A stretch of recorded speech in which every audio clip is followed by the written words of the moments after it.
Adrenal gland, our body has one pair of adrenal gland. क्या बात सही है? हमारी बॉडी के पास में एक पेयर है ना, क्योंकि दो किडनी है तो दोनों किडनी के ऊपर एक एक ग्लैंड होगा। तो one pair of adrenal gland, one at the anterior part of each kidney. यानी कहां पर रहता है adrenal gland? Anterior part of each kidney, यानी जो किडनी है अपनी उसके एंटीरियर पार्ट के ऊपर। यानी अगर ये किडनी है फॉर एग्जांपल, तो इसके एंटीरियर पार्ट पे यानी ऊपर की साइड में यहाँ पर क्या रहेगा? एड्रिनल ग्लैंड रहेगा अपना, ठीक है। The gland is compose of two types of tissues. जो ग्लैंड है उसके अंदर दो तरीके के टिश्यू अवेलेबल है। कौन से? The centrally located tissue is called adrenal medulla, है ना, adrenal medulla. And outside this lies the adrenal cortex. तो अंदर वाला जो है यहाँ पर जो सेंट्रली लोकेटेड है इस ग्लैंड के अंदर अंदर, तो ये अंदर वाला एड्रिनल मेडुला है और बाहर वाला एड्रिनल कॉर्टेक्स है। ये भी अपन पढ़ चुके। चलो, under production of hormones by the adrenal cortex alters carbohydrate metabolism causing acute weakness and fatigue leading to a disease called Addison's disease. देखो क्या बोलता, अब देखो डायरेक्ट अगर अपन इस लाइन को पढ़ते तो समझ में नहीं आती, लेकिन अब देखो अब समझ में आएंगी। Under production of hormones by the adrenal cortex, adrenal cortex में भी स्पेसिफिकली ग्लूकोकॉर्टिकॉइड्स है, ग्लूकोकॉर्टिकॉइड्स है ना, कॉर्टिसोल। उसके बारे में क्या पढ़े थे कि वो क्या करता है, हमेशा ब्लड के अंदर जो ग्लूकोज लेवल है वो बढ़ाता है। सही बात है, ये पढ़े थे अपने। तो उसी के बारे में बोलता है। तो इसने क्या करा, इन जनरल पूरा के पूरा एड्रिनल कॉर्टेक्स के बारे में बोल दिया कि जो एड्रिनल कॉर्टेक्स के हार्मोन है अगर उनका अंडर प्रोडक्शन हुआ यानी वो कम बनेंगे, तो वो कम बनेंगे तो ब्लड में ग्लूकोज लेवल भी कम रहेगा। सिंपल बात है। तो under production of hormones by the adrenal cortex altars the carbohydrate metabolism.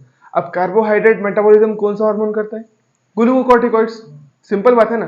तो स्पेसिफिकली जो डिजीज है वो ग्लूकोकॉर्टिकॉइड से रिलेटेड है। लेकिन अगर अपन इस पैराग्राफ को डायरेक्ट पढ़ते कि भाई चलो ऐसा ऐसा है तो तुमको कुछ भी समझ में नहीं आता। तो अब अपने को मालूम है कि एड्रिनल कॉर्टेक्स में जो ग्लूकोज का या फिर कार्बोहाइड्रेट का जो मेटाबॉलिज्म है वो कौन रेगुलेट करता है? वो कॉर्टिसोल यानी ग्लूकोकॉर्टिकॉइड्स करते हैं, ठीक है।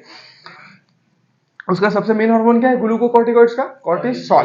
तो अपन बोल सकते हैं ग्लूकोकॉर्टिकॉइड्स करते हैं या फिर इनडायरेक्टली कॉर्टिसोल, डायरेक्टली कॉर्टिसोल करते हैं, ऐसा बोल सकते हैं। बोल कॉजिंग एक्यूट वीकनेस, तो अगर वो हार्मोन कम बनने चालू हो गए यानी उनका प्रोडक्शन कम हो गया तो उसकी वजह से क्या हुआ?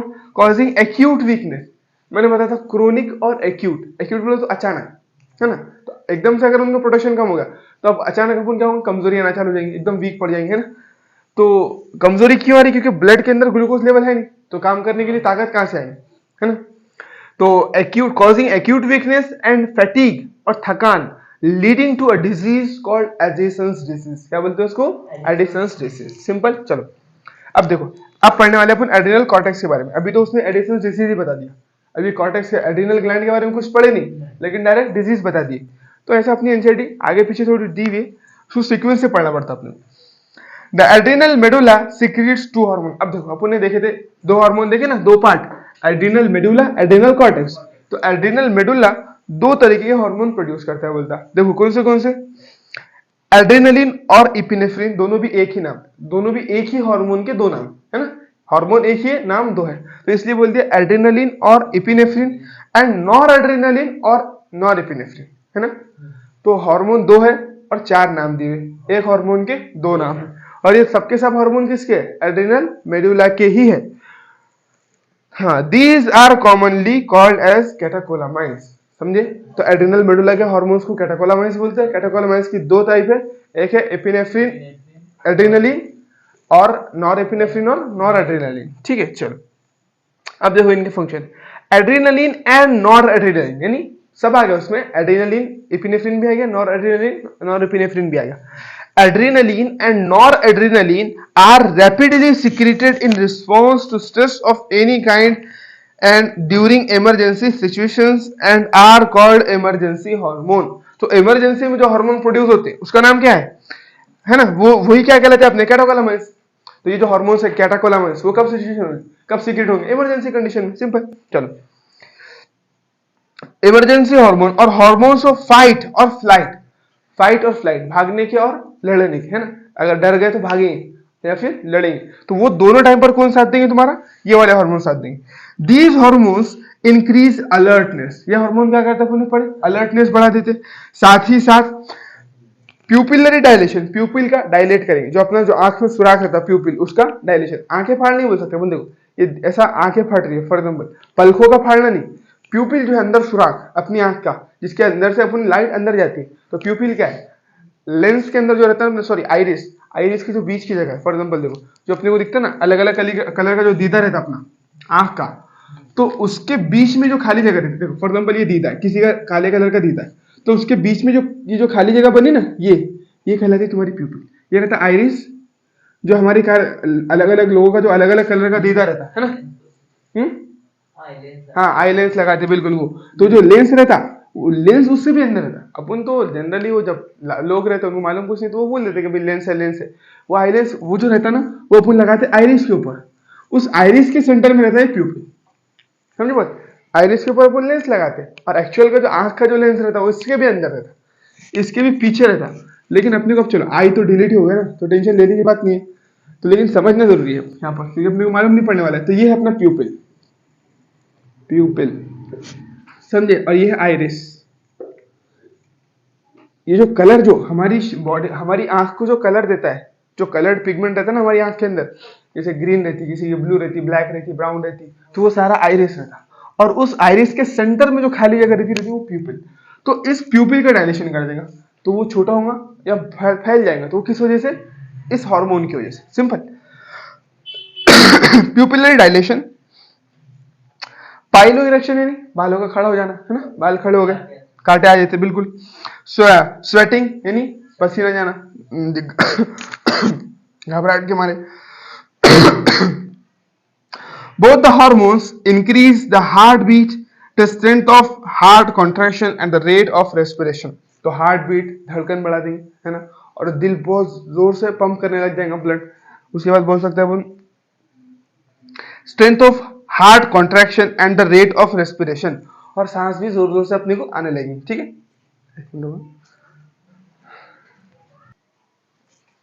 ठीक है, देखो ये समझ में आ गया क्या क्या बोले, तो सारी चीजें पढ़ी हुई अपनी, बस एक मरतबा एनसीईआरटी देख रहे हैं, सारी चीजें कवर हो रही है एनसीईआरटी की, जो मैंने बोला था पॉइंट सब आ रहे हैं इसमें, देखो वही है ना।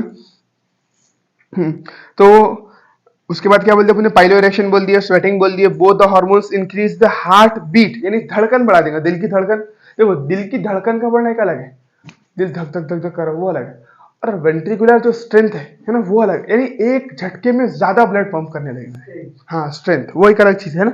The strength of heart contraction यानी हार्ट के अपन ने पढ़े थे ना वेंट्रिकुलर कॉन्ट्रैक्शन, तो उसकी स्ट्रेंथ यानी बहुत जोर से दबाएगा, तो बहुत जोर से दबाएगा तो बहुत ज्यादा ब्लड एक साथ में पंप होगा, ठीक है, बहुत ज्यादा स्पीड से धड़केगा तो उसको बोलेंगे हार्ट बीट बढ़ गई करेगी, जितना नॉर्मल में करता हूँ पंप, हाँ ज्यादा ब्लड पंप बस 70 ml से ज्यादा कर देगा, तो उसका मतलब स्ट्रेंथ ऑफ वेंट्रिकुलर कॉन्ट्रैक्शन बढ़ गया है, समझे ना। चलो अब देखो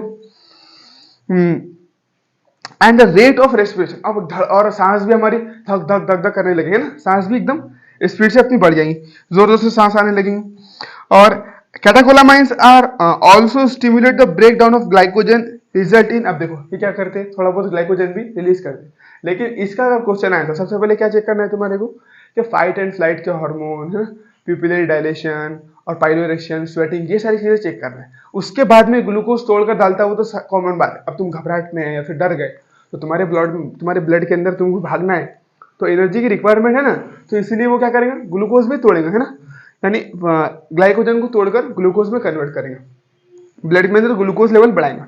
the break down of glycogen result in an increase concentration of glucose in blood, क्योंकि हमको एनर्जी की जरूरत है इसीलिए ब्लड में ग्लूकोज का लेवल बढ़ा देगा। In addition they also stimulate the break down of lipids and proteins, वही सारी चीजें यानी जो चीज तोड़कर हम एनर्जी बना सकते हैं, जिस चीज से हमको एनर्जी मिल सकती है वो सारी चीजें ब्लड में बढ़ा देगा, ताकि अगर एनर्जी लगी, अगर हमने यूज करे, अगर भागना है फॉर एग्जाम्पल जो भी काम करना है, तो उस काम के अंदर अपने को कोई भी दिक्कत ना आए, ठीक है। अब देखो द एड्रिनल कॉर्टेक्स, समझ में आ गया पूरा मेडुला के बारे में, पूरा वही सारी चीजें थी, बस तुम याद कर लो वो हार्मोन्स को, वो जो अपने जो फंक्शन है उसको बार बार लिख कर देखो उसी पैटर्न के अंदर, तुमको पूरी NCERT line to line clear है, कुछ भी छूटा नहीं, छूटा कोई भी एक लाइन नहीं है। चलो अब देखो, adrenal cortex can be divided into 3 layers. तो एड्रिनल कॉर्टेक्स है अपना ये बाहर वाला, वो 3 में कौन से बोले थे अपने? Outer, middle ear, outer, middle और inner.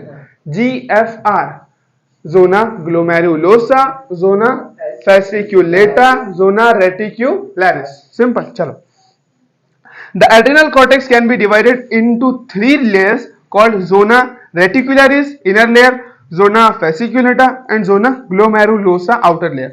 the adrenal cortex secretes many hormones। अब देखो क्या बोलता है, एड्रिनल कॉर्टेक्स बहुत सारे हार्मोन रिलीज करता है बोला। तो अब देखना तुम यहाँ पर एनसीईआरटी कैसा रैंडम क्वेश्चन में आगे पीछे दी हुई, अभी तो पूरे देख ली, अब यहाँ पर देखो कैसे दी हुई।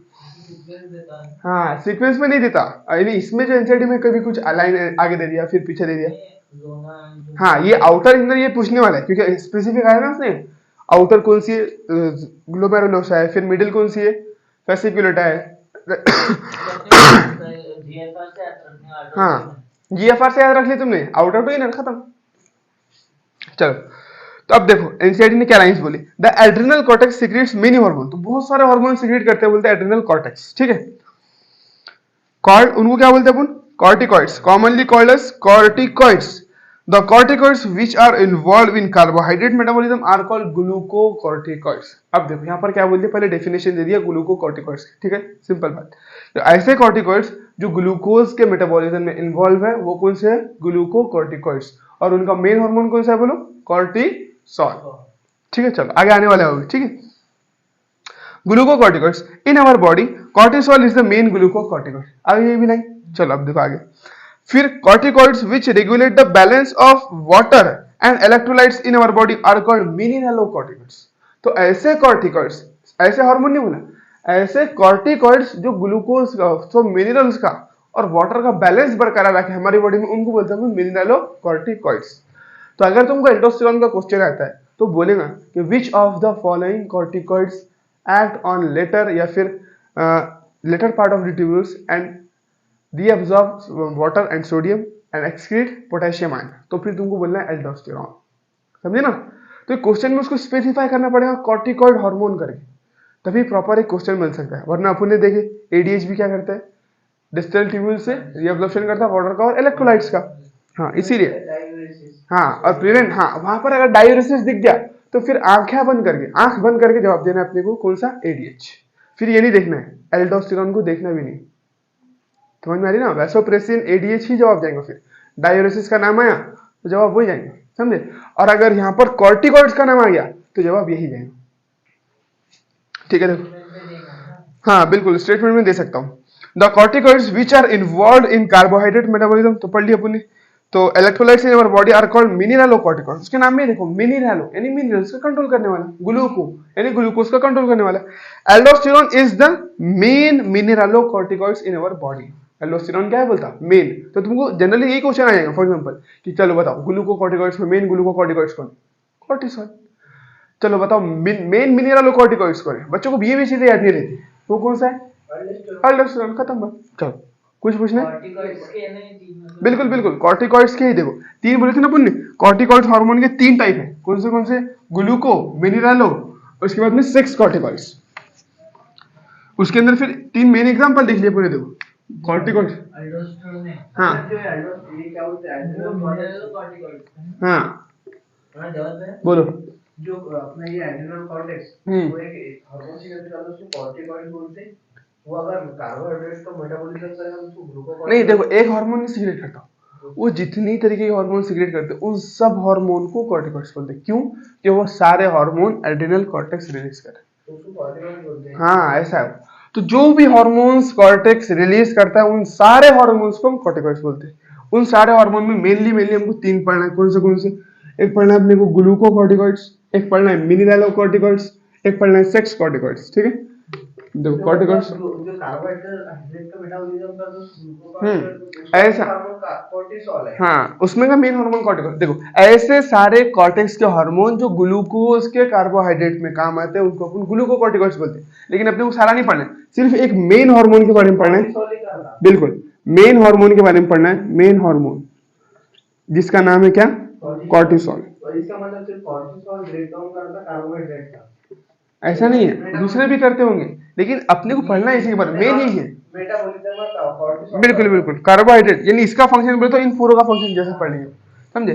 फिर इसमें सबसे मेन हार्मोन एल्डोस्टेरोन, दूसरे भी होंगे लेकिन अपने को पढ़ना नहीं है अभी, अपने को उतने डिटेल में अभी नहीं जाना है, सिर्फ सबसे मेन मेन जो बहुत इंपॉर्टेंट जो है अभी उसको जान लेते हैं अपन, है ना। उसने ऐसा ग्लूकोकॉर्टिकॉइड का कॉर्टिसोल उसने ऐसा दिया था एकदम ग्लूकोकॉर्टिकॉइड में कॉर्टिसोल और मेटाबॉलिज्म ऑफ कार्बोहाइड्रेट, तो दोनों भी सही है। हाँ यार ऐसा देता है नहीं, देखो यार वो आपने जैसा इतना बच्चा है कि उसने 1-2 मरतबा एनसीईआरटी पढ़ा है, कितने मरतबा एनसीईआरटी पढ़ा है एग्जाम में देते हैं, तो उसको सब मालूम है कि कहाँ से कौन सा क्वेश्चन आ सकता है, कौन सी चीज एकदम रॉन्ग है ना। तो ऐसा ये चीज पहले कंफ्यूजिंग रहती है, बच्चों को पहले समझ में नहीं आती, तो इसमें इतना नहीं घुमाता, मोटा मोटा क्वेश्चन क्या पूछ लिया कि बताओ चलो मेन ग्लूकोकॉर्टिकॉइड्स कौन है, मेन फॉर एग्जांपल जो अपना मिनरलोकॉर्टिकॉइड्स कौन है, यही क्वेश्चन में तो बच्चे घूम जाते हैं, तो इतना डीप घुमा कर ऐसा वैसा देना पॉसिबल नहीं है, बोलो। उसको मान के एनसीईआरटी में तो साफ नहीं दिया तो कुछ सब हाँ, उसको इतना साफ नहीं है, इतना क्लियर कट दिया हुआ नहीं है, तो पूछने के चांसेस नहीं बनते। अब पहले हर ब्रांच जैसे अपन ने पढ़े, हाइपोथैलेमस में किस तरीके से पढ़े अपन ने, पूरा डिटेल में पढ़े, पिट्यूटरी के बारे में पूरा डिटेल में, कोई पॉइंट क्लियर है नहीं, छूटा नहीं वहां पर। लेकिन इनके बारे में सारे हार्मोन जैसे ग्लूकोज सिर्फ एक मेन के बारे में पढ़ा दिया, उसके बारे में थोड़ा बहुत फंक्शन बता दिया, काम खत्म कर दिया। फिर मिनरलों में थोड़ा बहुत पढ़ा दिया, एल्डोस्टेरोन के बारे में, काम खत्म। फिर सेक्स कॉर्टिकॉइड्स में एंड्रोजेनिक हार्मोन्स बोलते हैं, उसका तो दिया ही नहीं कौन सा हार्मोन मेन है, उसका मेन हार्मोन भी नहीं बताया आपने, समझे ना बात तुम। चलो, तो बस जितनी नोट्स में जो चीजें लिखी हुई ना अपनी, उस पैटर्न में चीजों को तुम याद कर लो, काम खत्म, ज्यादा टेंशन लेने की जरूरत ही नहीं है तुम्हें। चलो, तो यहां तक के तो देखो सिर्फ उसने अपने मेन मेन हार्मोन बताया कि भाई ग्लूकोकॉर्टिकॉइड्स का मेन हार्मोन कॉर्टिसोल, मिनरलोकॉर्टिकॉइड्स का मेन हार्मोन एल्डोस्टेरोन, सिंपल। चलो, अब देखो, अब उसने सेक्स कॉर्टिकॉइड्स का कोई मेन हार्मोन अपने को नहीं दिया है, सेक्स कॉर्टिकॉइड्स का कोई भी मेन हार्मोन अपने को दिया क्या, नहीं दिया, याद रखना है। चलो, ग्लूकोकॉर्टिकॉइड्स स्टिमुलेट ग्लूकोन्यूजेनेसिस, अब देखो वो फंक्शन दे रहा है ग्लूकोकॉर्टिकॉइड्स यानी सारे, उसमें से अपने को देखो, अब ये ग्लूकोकॉर्टिकॉइड्स का देना वैसा नहीं करनी यार, वो ग्लूकोकॉर्टिकॉइड्स का था, कॉर्टिसोल पे सही नहीं बैठेगा, बैठ जाता है। अगर उसने बोलता है कि कॉर्टिसोल स्टिमुलेट ग्लूकोन्यूजेनेसिस, सही बात है, तो तुम कॉर्टिसोल को ग्लूको को अलग अलग स्पेशल रखते मत बैठो, सेम मान सकते हो तुम। उसने बोल दिया ग्लूको, वही कॉर्टिसोल का फंक्शन है, जो कॉर्टिसोल का है वही ग्लूको है, समझ में ना। हाँ एक ही है मान लो, या फिर ऐसा मान देखो, हाँ दूसरा नाम बोलने के लिए तो कोई मान सकते हैं, मानने के लिए मान सकते हैं, लेकिन कॉन्सेप्चुअली मालूम होने को ना कि वो दूसरा नाम नहीं है उसका, बल्कि वो उसकी एक टाइप है, मेन एग्जाम्पल है। तो दिमाग में क्लियर रहे, या फिर कंफ्यूजन ना हो, इतना रट्टा बड़ी फिर इसके फंक्शन अलग याद करे, ग्लूको के अलग याद करे। अब वो हार्मोन ही एक तरीके की है, वही है, उसी के बारे में इंट्रोड्यूस किया, तो इसलिए तुम पूरे फंक्शन को सेम मान सकते, सिंपल। चलो, तो यहाँ पर क्या बोलते हैं एनसीईआरटी, ग्लूकोकॉर्टिकॉइड्स स्टिमुलेट ग्लूकोनियोजेनेसिस, या फिर बोल सकते हैं कॉर्टिसोल स्टिमुलेट ग्लूकोनियोजेनेसिस, चलेगा। हाँ, नियो का मतलब क्या बोलते हैं, ग्लूकोनियोजेनेसिस, है ना, ऐसी चीज से ग्लूकोज बनाना जो ग्लूकोज डेरिवेटिव्स नहीं है बनने की, बिल्कुल। जैसे देखो, ग्लूकोज दो फॉर्म में स्टोर हो सकता है, लिपिड यानी फैट की फॉर्म में और ग्लाइकोजन की फॉर्म में। तो अगर फैट और ग्लाइकोजन से अगर ग्लूकोज बनता है तो उसको क्या बोल दिया अपन ने, इसको क्या बोलेंगे अपन, इसको ग्लूकोनियोजेनेसिस नहीं बोलने वाले। लेकिन प्रोटीन से ग्लूकोज बनता ही नहीं, ग्लूकोज जो है वो प्रोटीन की फॉर्म में स्टोर होता ही नहीं, तो अगर प्रोटीन से ग्लूकोज बनने लग गया तो इसको बोलेंगे अपन ग्लूकोनियोजेनेसिस, सिंपल। अब देखो, लिपोलाइसिस यानी लिपिड को तोड़ तोड़ के लिपिड का ब्रेकडाउन कर देंगे, और प्रोटियोलिसिस यानी प्रोटीन का ब्रेकडाउन कर देंगे। हाँ, प्रोटीन का दे ही दिया, तो लिपिड जिस चीज से बना है उसको तोड़ देंगे, लिपिड को, है ना। अपन बोलते हैं लिपिड जो जनरली बना होता है ग्लिसरॉल प्लस फैटी एसिड के अंदर, प्रोटीन जनरली अमाइनो एसिड के बने हुए रहते। तो देखो उसको भी तोड़ी, ग्लूकोज भी बना दिया, अमाइनो एसिड को भी हाई कर दिया ब्लड के अंदर, और साथ ही साथ ग्लिसरॉल प्लस फैटी एसिड, यानी ये सारी चीजों को अपनी जो बॉडी है ना एज अ फूड इस्तेमाल कर सकती है, इन सब चीजों से एनर्जी बना सकती है अलग अलग तरीके से। इसको अपन रेस्पिरेशन में पढ़ने वाले। हाँ, ग्लूकोज लिपिड की फॉर्म में यानी फैट की फॉर्म में स्टोर होता है, यानी तो इनडायरेक्टली ना, अपन सोचेंगे यार कैसा होता है उसका केमिकल स्ट्रक्चर अलग, इसका स्ट्रक्चर अलग, अंदर रिएक्शन करते एक रिएक्शन के अंदर उसके स्ट्रक्चरली चेंज आकर पलट कर वो स्टोर हो सकता है। तो अपन अभी यहाँ पर इतनी समझ के चलो कि लिपिड और ग्लाइकोजन ये दोनों से ग्लूकोज बन सकता है, समझे, और ग्लूकोज लिपिड और ग्लाइकोजन की फॉर्म में स्टोर हो सकता है, ठीक है ना। चलो, उसके बाद देखो ये हो गया अपना, ठीक है। चलो, तो अपने को बोल दिया कि प्रोटियोलिसिस भी करता है और लिपोलिसिस भी करता है, and inhibit cellular uptake and utilisation of amino acids. तो बोल सकते हैं इन जनरल ग्लूकोकॉर्टिकॉइड्स ब्लड में ग्लूकोज का लेवल हाई रखने वाले, या फिर कॉर्टिसोल ब्लड में ग्लूकोज का लेवल हाई रखने वाले। वो क्या बोलेगा, मैंने बोला था एक बात, किसको कैसा याद रख सकते हैं अपन, कॉर्टिसोल को अपन स्ट्रेस हार्मोन बोल सकते हैं, स्ट्रेस, है ना। अब जब तुम टेंशन में, तो टेंशन के कुछ बोलते हैं ना, टेंशन मत लिया करो, टेंशन के अच्छे अच्छे रिजल्ट नहीं रहते, टेंशन लेने से कोई काम नहीं होता। तो टेंशन के अंदर ये हार्मोन क्या करता, टेंशन में अगर तुम है तो तुम्हारी मदद करने के चक्कर में क्या करता, थोड़ा बहुत नुकसान पहुंचाता बॉडी को। कैसा, तो तुम्हारी मदद करना है, उसको बोलता, लोगों को बोलता, सारे सेल को बोलता कि आप कोई भी एनर्जी इस्तेमाल नहीं करेंगे, सारी एनर्जी बचा के रखो, तुमको मालूम नहीं यार आदमी टेंशन में उसको बाद में जरूरत पड़ सकती है। और जो जो तरीके से ग्लूकोज बन सकता, सारे तरीके से ग्लूकोज बनाना चालू कर देता, चाहे हाँ कॉर्टिसोल या फिर ग्लूकोकॉर्टिकॉइड्स बोल सकते हो, उसी का वो है ना फंक्शन, तो ग्लूकोकॉर्टिकॉइड्स बोल सकते हैं। तो जो जो तरीके से तुम्हारा ग्लूकोज बनता है, चाहे वो ग्लूकोज डेरिवेटिव हो या नहीं हो, उसको कोई फर्क नहीं पड़ता, बस ब्लड में ग्लूकोज लेवल बढ़ाना है, ब्लड में अमाइनो एसिड का, ब्लड में इसका लेवल बढ़ा देना है, सिंपल, ताकि भाई एनर्जी की कमी आए ही ना बॉडी को, ठीक है। और साथ में क्या नुकसान कर दिया, इसके अलावा देखो ब्लड में हर तरीके से, चाहे वो प्रोटीन रहो कोई भी रहो, सब चीज को तोड़ के ब्लड में ग्लूकोज लेवल एकदम हाई करके रखेगा। सेल को रोक देगा, बोलेगा तुम ग्लूकोज इस्तेमाल नहीं कर सकते। सेल ग्लूकोज इस्तेमाल करके क्या करते, हाँ उसके बाद में सेल ग्लूकोज को स्टोर भी करते, एक तो एनर्जी बनाने की, चलो ये बात तो सही है, एनर्जी बनाते, ठीक है। उसके बाद में सेल क्या करते, ग्लूकोज को इस्तेमाल करके उसको फैट में कन्वर्ट करके भी रखते, तो उनको कन्वर्ट नहीं करना है, हाँ स्टोर भी करते। तो उनको बोलेगा तुम हाथ ही नहीं लगाएंगे ग्लूकोज, बिल्कुल जितना जितना सारा के सारा ग्लूकोज को ब्लड के अंदर है नहीं, कुछ ही नहीं, अपटेक रोक देगा, बिल्कुल नहीं इस्तेमाल करने देगा, नहीं स्टोर करने देगा, पूरा का पूरा जो अपटेक है ना, जो सेल जो कुछ भी ग्लूकोज खाते लेते हैं स्टोर करके रखने के लिए, एनर्जी बनाने के लिए, वो सारी चीजें रोक देगा, सिर्फ ब्लड में ग्लूकोज को हाई करेगा। बोलो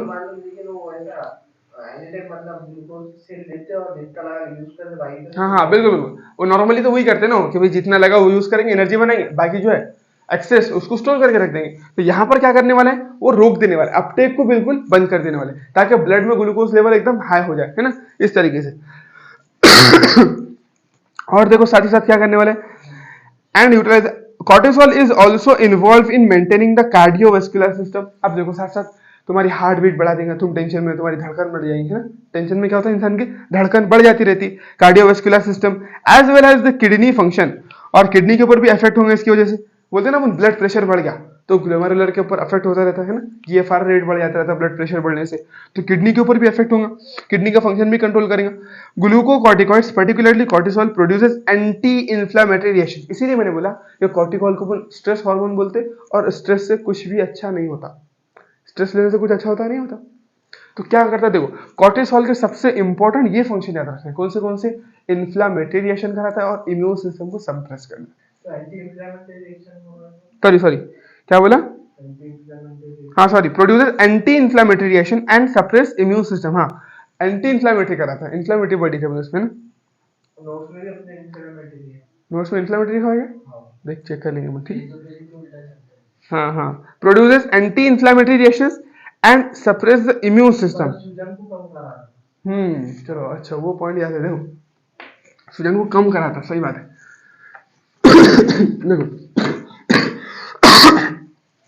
इन्फ्लेमेशन जब भी होता है ना, फॉर एग्जांपल देखो, फॉर एग्जांपल ये नोज थी अपनी, तो नोज में क्या हुआ, हाँ ये नोज है, नोज में पैथोजन इफेक्ट करा।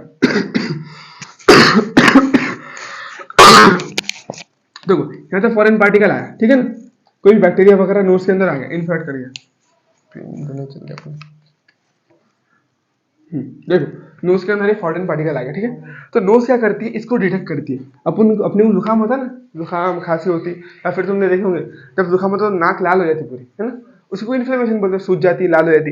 तो उसमें क्या होता कि जो हमारे जो सेल रहते हैं यहाँ की, वो क्या करते WBC प्रोड्यूस करते हैं बहुत सारी, है ना। अब वो WBC में से अपन ने पढ़े कौन सी बेसोफिल क्या करती है, इन्फ्लेमेटरी रिएक्शंस करती है, सिंपल। तो वो बेसोफिल क्या करने वाले, यहाँ पर इन्फ्लेमेटरी रिएक्शन पड़े, यानी इसको मार डालने वाले। अब मारने डालने का काम चालू होगा तो यहाँ का जो एरिया है वो पूरा सूज जाएगा, लाल हो जाएगा यानी कॉर्टिसोल क्या करता है, जो अपना इम्यून सिस्टम पे अपनी जो बॉडी ध्यान देती कि भाई कोई बीमारी नहीं होना, ये सारी चीजें रोकना, इन्फ्लेमेशन सारी चीजें, उसको कोई परवाह नहीं रहती किसी चीज की। वो क्या करता है, बोलता सारी चीजों को रोक दो, कोई बीमारी का टेंशन लो ही मत, अभी वो बीमारी होंगी नहीं होंगी देख लिया जाएगा बाद में, अभी बंदा टेंशन में, उसके ऊपर ध्यान दो, तो कोई इन्फ्लेमेशन करने की जरूरत नहीं। क्योंकि देखो इन्फ्लेमेशन करने वाले तो क्या रहता है, बॉडी का एक प्रोटेक्शन का वो मैकेनिज्म रहता है। इन्फ्लेमेशन करके जैसे मूंगी ने काटी, तो मूंगी काटी अगर सूजे ना वहां का पार्ट, तो कभी वो जहर अच्छा हुआ क्या नहीं, Symptoms रहता है लोग। हाँ यानी वो सिम्टम रहता है कि वहां पर कुछ ना कुछ काम चालू है करके। जैसे एक जोन रहती है ना, फॉर एग्जाम्पल देखो, जैसे अपने जो अपना जो कंट्री है, कंट्री के बाहर जो बॉर्डर है ना, तो अगर उसके ऊपर लड़ाई चालू है तो क्या करेंगे, उसको सील कर देंगे। हाँ, अब वो बोलो सील करना अपने लिए अच्छा है या बुरा है? अच्छा है। अच्छा है ना यार, वहां पर अपने को बचाने का काम चालू है ना, तो ये इन्फ्लेमेशन भी एक हिसाब से कहते हैं अपने लिए अच्छा है, लेकिन थोड़ा तकलीफ दे रहता है उसमें, इंसान अटक जाता है ना, अभी बाहर जा नहीं सकते, अभी वॉर चालू है, वॉर का पीरियड, इसमें बाहर नहीं निकल सकते, लॉकडाउन लगे हुए है ना, झगड़ा होगा तो लॉकडाउन लगा था, अब लॉकडाउन अपने लिए भले के लिए रहता हो, है ना, जो लगता है कर्फ्यू लगता है, लॉकडाउन लगता है, वो अपने भले के लिए रहता है, लेकिन उसमें अटक जाता है ना इंसान, धंधे बंद हो जाते हैं, सारी चीजें बंद हो जाती है ना, तो ये सारी चीजें प्रॉब्लम आती है। तो इसी तरीके से इन्फ्लेमेशन भी क्या है, अपनी बॉडी के लिए अच्छे के लिए, कि भाई कोई फॉरेन पार्टिकल आया उसको मारने के लिए क्या चालू है, यहाँ पर जंग चालू है, खतरनाक उठापट चालू है, लेकिन उसकी वजह से बॉडी को तकलीफ हो रही, क्योंकि सूजन आ गई, फूल गया वो एरिया, पूरा रेड हो गया। समझ पा रहे हैं ना बात? यानी हमारी बॉडी यहाँ पर एक्टिवली इन्वॉल्व है बाहर से लड़ने के लिए। इन्फ्लेमेशन बोले तो क्या बोल सकते हैं, इन्फ्लेमेशन, सूजन। इन्फ्लामेशन बोल सकते हो सूजन, यानी सूजन का मतलब क्या है कि हमारी बॉडी इस पार्ट के अंदर फॉरेन पार्टिकल से लड़ रही है, क्या कर रही है बोलो, लड़ रही है। अब लड़ने के लिए एनर्जी लगेगी ना, आपकी इम्यून सिस्टम एक्टिव है। हाँ, तो अब देखो फॉर एग्जाम्पल हमारे कोई कंट्री के पास में खाने के लिए नहीं है ना, खाने के लिए पैसा नहीं है, और वो चुपी अपनी मिलिट्री को लड़ा रहा है, किसी से जंग कर रहा है, तो क्या ये सही बात है? उसके अंदर टेंशन है, बाहर की लड़ाई रोक के क्या करने वाले, अंदर प्रॉब्लम है, बाहर का लड़ाई रोक के क्या कर लेंगे तुम, कोई फायदे की बात नहीं। तो सबसे पहले तुमको अंदर ध्यान देना पड़ेगा। तो यही कॉर्टिसोल यही समझाता लोगों को कि यार बोलता यहाँ पर बंदा इतना टेंशन में, अंदर की साइड में इसके टेंशन है, और तुम बाहर बाहर वालों से लड़ रहे हो, बीमारी नहीं होना, अगर ये अंदर का टेंशन खत्म नहीं हुआ इसके तो वैसे ही मर जाएगा, बाहर कुछ हो ना हो, अंदर खुद ब खुद मर जाएगा। इसीलिए कॉर्टिसोल क्या बोलता है कि इन्फ्लामेटरी फिनोमेना सब रोक दो, इम्यून सिस्टम को एकदम सप्रेस कर दो, कुछ जरूरत नहीं है बाहर वालों से लड़ने की। सबसे पहले जो अंदर जो टेंशन पाल के रहेगा इसने, इसको कम करना है, इसके अंदर ब्लड ग्लूकोज लेवल बढ़ा देना है, तो अपन बोल सकते हैं एंटी इन्फ्लेमेटरी। ठीक है, चलो ये करेक्शन करना है अपने को, याद दिला, ठीक है, एंटी इन्फ्लेमेटरी,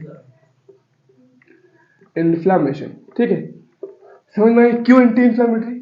यानी इन्फ्लामेशन बोले तो हमारे एक इम्यून सिस्टम का पार्ट रहता है, क्योंकि वो इम्यून सिस्टम को सप्रेस करते हैं। यानी बोलना कि बाहर से लड़ने की जरूरत नहीं, बाहर के लोगों से लड़ने की जरूरत ही नहीं है। क्यों? क्योंकि बंदा अंदर टेंशन में है, अंदर का टेंशन खत्म नहीं हुआ तो वैसा भी मारा जाने वाला है, इसलिए बाहर से लड़का क्या कर लेंगे तुम? तो बोलता बाहर के झगड़े छोड़ो, पहले अंदर का कॉन्सेप्ट सुलझाओ। तो इसलिए जो इन्फ्लामेशन है उसको खत्म करने वाला है, एंटी इन्फ्लामेटरी है, और साथ ही साथ इम्यून सिस्टम को भी सप्रेस करने वाला है। इम्यून सिस्टम उसको खत्म करेगा तो अपनी बॉडी को कौन सा पैथोजन अटैक कर सकती है। आसानी से कर सकते अपनी बॉडी से एक आदमी में रिस्पॉन्स होगी नहीं, इतना नहीं, एकदम कुछ भी नहीं करेंगे, कम हो जाएगा, रिस्पॉन्स कम होगा, यानी बीमारी जल्दी होगी। टेंशन में रहता है इंसान, जल्दी बीमारी लगती है उसको, टेंशन से ज्यादा बीमारी रहती है, बोलते हैं ना चिल रहने का, नॉर्मल रहने का, टेंशन नहीं लेने, टेंशन से और बीमारी ज्यादा घेरती है। तो क्यों घेरती है बीमारी? क्योंकि तुम्हारा जो टेंशन है वो कोर्टिसोल रिलीज करता है, और कोर्टिसोल क्या करता है, इम्यून सिस्टम को सप्रेस कर देता है, समझे? तो इंसान को ज्यादा बीमारी हुई उससे, ठीक है। अपन ने क्या बोल दिया देखो, तो cortisol is also involved in maintaining the cardiovascular system as well as the kidney function. Glucocorticoids, particularly cortisol, produce anti-inflammatory ratios and suppress the immune system. अब याद रखिए ये चीज, इन्फ्लामेटरी और इम्यून सिस्टम में क्या रिलेशन है और किस तरीके से वो इम्यून सिस्टम को सप्रेस कर रहा, इसका मतलब इन्फ्लामेशन भी नहीं होने दे रहा, एंटी इन्फ्लामेटरी कर रहा। चलो अब तुम उसको ऐसा कॉर्टिसोल ग्लूको ऐसा ऐसा मत रखो, सिंपल कॉर्टिसोल बोल के सारी चीजें हल करो। देखो कॉर्टिसोल बोल दी, कॉर्टिसोल क्या करता है, स्ट्रेस हार्मोन है। देखो सिंपल में बताता हूँ कैसा याद रखेंगे कॉन्सेप्चुअली। कॉर्टिसोल क्या है, एक स्ट्रेस हार्मोन है। स्ट्रेस के टाइम पर क्या होता है, टेंशन तुम्हारे अंदर है। तो कॉर्टिसोल क्या बोलता कि जो भी चीज से ग्लूकोज बन सकता है बनाओ, ब्लड में ग्लूकोज लेवल हाई रखना है। सेल का अपटेक बोले तो इस रिस्पेक्ट में आ जाते हैं, सेल को रोकने से देखो, अब ग्लूकोज बनाओ तो काम करने के लिए तो अपने को एनर्जी लगेगी, ठीक है। अपन ऐसा याद रखते हैं सेल अपटेक रोक देगा, यानी सेल को इस्तेमाल नहीं करने देगा, स्टोरेज नहीं करने देगा। और अमाइनो एसिड, हाँ, यानी देखो अपनी जो एनर्जी जो बनाती है अपनी बॉडी, वो ग्लूकोज से बना देती है, अमाइनो एसिड से बना सकती है, और कुछ फैट वगैरह जो रहते हैं ना, ग्लिसराइड, वो सारी चीजों से। हाँ, प्रोटीन का तो अमाइनो एसिड बोल दिया ना अपन ने। देखो ग्लूकोज सिंपल फॉर्म है, स्टार्च की जो सिंपल फॉर्म रहती है वो ग्लूकोज, और अमाइनो एसिड इसको अपन बायोमोलिक्यूल में पढ़ने वाले। अब इतना समझो, ग्लूकोज, अमाइनो एसिड, और हमारी बॉडी के जो प्रोटीन के जो कंपोनेंट है, लिपिड के जो कंपोनेंट है, ग्लिसरॉल प्लस फैटी एसिड। इतना नहीं भी याद रखे तो सिंपल बताओ कि ब्लड के अंदर जो जो भी चीज से एनर्जी बनती है वो सारा बढ़ा देगा, स्पेशली ग्लूकोज। तो जिस चीज से ग्लूकोज बन सकता है सारी चीज से ग्लूकोज बना देगा, सिंपल बात। दूसरी चीज, सेल को बोलेगा तुम ग्लूकोज इस्तेमाल नहीं कर सकते, तुम ग्लूकोज को स्टोर करने की जरूरत नहीं, अरे बॉडी में जब जरूरत है तुम स्टोर करके रख ले, अभी तुमको जरूरत है और तुम स्टोर कर रहे हो, तो पागल पीछे पर नहीं ना हो, अभी तुमको जरूरत है तो तुम स्टोर करके रखेंगे, फिर बाद में और निकालो, तो उससे अच्छा है स्टोर करने की जरूरत ही नहीं, तो बोल दिया सेल को अपटेक रोक दिया, सिंपल बात। उसके बाद क्या करने वाला है बोलो, तो जिस भी तरीके से हो गया ब्लड ग्लूकोज लेवल हाई रखा, ठीक है। उसके बाद में क्या किया, तो तुम्हारा हार्ट बीट है वो बढ़ा दिया, क्यों बढ़ा दिया, ताकि धड़कन बढ़ेंगी, प्रॉपर तरीके से सारी जगह खून पहुंचेगा, एनर्जी पहुंचेगी। उसके बाद में इस वजह से किडनी का फंक्शन भी रेगुलेट का, अब फॉर एग्जाम्पल ज्यादा काम करेंगे तो ज्यादा एक्सक्रीशन होगा, ज्यादा एक्सक्रीशन होगा तो ज्यादा जीएफआर की जरूरत पड़ेगी, तो किडनी का जो फिल्ट्रेशन रेट है वो बढ़ा दिया। उसके बाद में हाँ बिल्कुल, तो वो रेट बढ़ा दिया, ऐसा सोच सकते हैं, बढ़िया। उसके बाद में क्या करने वाला है वो, उसके बाद में जो इम्यून सिस्टम है उसको सप्रेस कर दिया। क्यों, भाई अंदर प्रॉब्लम चालू है, बाहर वालों से लड़के क्या करेंगे, अंदर ही सिस्टम सही नहीं है तो बाहर से लड़के क्या करें, भाई अंदर तुम बढ़िया है, बाहर तुम पे कोई अटैक कर रहा है तो तुम बच जाएंगे। अगर बाहर कोई अटैक कर रहा है, अगर अंदर सही नहीं है तो वैसे ही मारे जाने वाले।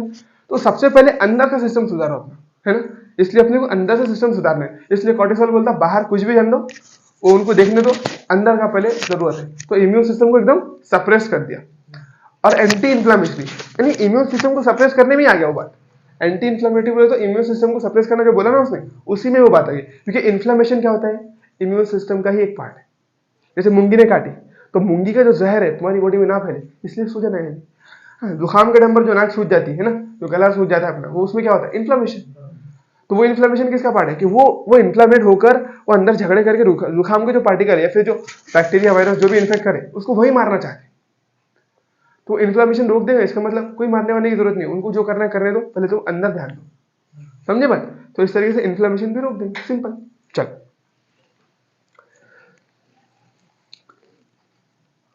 अब देखो, cortisol stimulate the RBC production, और आरबीसी का प्रोडक्शन भी बढ़ाएगा ताकि हम ज्यादा से ज्यादा सेल्स तक पहुंच सके। ये करता है आरबीसी प्रोडक्शन, ये भी करता, थायराइड भी करता, थायराइड सपोर्ट करता ना, वो इतना इतना ऐसा नहीं रखने हैं तुम्हारी, कोई तो बोला ना मैंने, आरबीसी प्रोडक्शन को सपोर्ट करना और आरबीसी प्रोडक्शन में सेम बात होगी, वो से वो। अब ऐसा थोड़ी घुमाएगा तुमको कि आरबीसी प्रोडक्शन सपोर्ट आरबीसी, इतना नहीं घुमाता। इतनी चीजें अगर बारीक बारीक अपन ध्यान रखते बैठे तो फिर कहता याद तो रख लेंगे, चलो होती है तो बहुत अच्छी बात है, एकदम बारीक बारीक पॉइंट रख पाते तो बहुत अच्छी बात है, लेकिन फिर इसमें क्या मोटे मोटे कॉन्सेप्ट नहीं छूट जाने को, अपना सारा ध्यान यही आता फिर कि नहीं यार सारा वहाँ सपोर्ट दिया है दिया है ऐसा। तो सबसे पहले अपने मोटे मोटे पॉइंट अपने को याद करने बोलो, फिर धीरे धीरे अपन बारीक चीजों पर जा सकते हैं। अपन ने बोल दिया सिंपल, सपोर्ट बोलो या फिर प्रोडक्शन बोलो, सेम बात होगी, है ना। चलो, तो तुम कॉर्टिसोल में सबसे मेन जो याद रखें इम्यून सिस्टम को सप्रेस करने वाला और ग्लूकोज को बढ़ाने वाला, है ना, ये दो याद रखना सबसे इंपॉर्टेंट, एंटी इन्फ्लेमेटरी। चलो उसके बाद क्या बोल दिया कि आरबीसी प्रोडक्शन करता है। अब देखो, aldosterone act mainly at the renal tubules and stimulate the reabsorption of sodium and water and excretion of potassium and phosphate ion. अगर ये लाइन एज इट इज आ गई कि which of the following mineralocorticoids reabsorb water and sodium from later parts of the tubule and excrete potassium ion, तो तुमको यहाँ पर aldosterone ही ठिकाना है, सिंपल। चलो, बॉडी फ्लूइड वॉल्यूम को, अब देखो अगर वाटर को अगर अंदर ले लेगा, है ना, रिएब्जॉर्प्शन करेगा तो बॉडी फ्लूइड वॉल्यूम खुद ब खुद बढ़ जाएगा।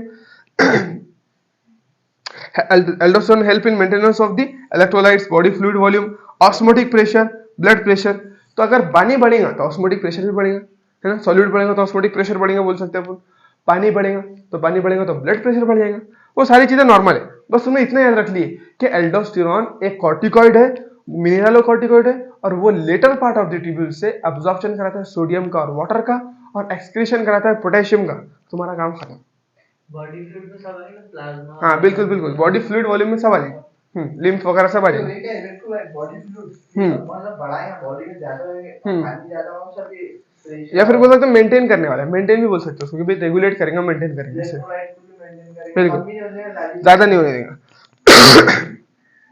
जनरली ये बढ़ाने का काम करता, कम करने वाले दूसरे। अपन एएनएफ पढ़े ना, वो एएनएफ कम करने वाला है, ये बढ़ाने वाला। Osmotic pressure and blood pressure. Small amount of androgenic steroids are also secreted by the adrenal cortex, which play a role in growth of axial hair. In axial hair यानी बगल के जो बाल रहते हैं उसको अपन क्या बोलते हैं, एक्सियल हेयर, है ना। उसके बाद में प्यूबिक हेयर यानी रिप्रोडक्टिव ऑर्गन के अराउंड जो बाल रहते हैं उनको क्या बोलते हैं अपन, pubic hair, hairs around reproductive organs. और बोलते हैं फेशियल हेयर यानी जो दाढ़ी मूछ रहती है ना। तो ये सेकेंडरी सेक्सुअल कैरेक्टर में आता है भाई। दो सेक्स बोले तो क्या होता है, जेंडर, डिफरेंस ऑफ जेंडर को सेक्स बोलते हैं अपन।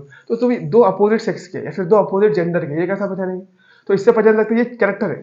सबसे पहला प्राइमरी टेस्टिस ओवरीज, अगर तुमको जिसमें टेस्टिस दिख गई वो मेल है, जिसमें ओवरीज दिख गई वो फीमेल है। सेकंड कैरेक्टर क्या हो गया, सेकेंडरी सेक्सुअल कैरेक्टर, वो है तुम्हारे ये hairs, pubic hair, axillary hair और उसके बाद में फेशियल हेयर्स। तो फेशियल हेयर्स पे तुमने देखे होंगे जनरली वुमेन्स जो रहते उनको फेस पर बाल नहीं रहते, है ना, फेशियल हेयर्स रहते नहीं रहते, मेंस को रहते, दाढ़ी मूछ किसकी रहती है, आदमी को रहती है ना। तो ये किसके कैरेक्टर है, आदमी के कैरेक्टर है। तो इसलिए बोल सकते हैं अपन कि ये क्या है, सेकेंडरी सेक्सुअल कैरेक्टर, यानी ऐसा कैरेक्टर जिससे तुम डिफरेंस बना सकते हैं, दो जेंडर के अंदर डिफरेंस क्रिएट कर सकते हैं, इसीलिए बोला गया इसको सेकेंडरी सेक्सुअल कैरेक्टर। ठीक है, चलो हो गया।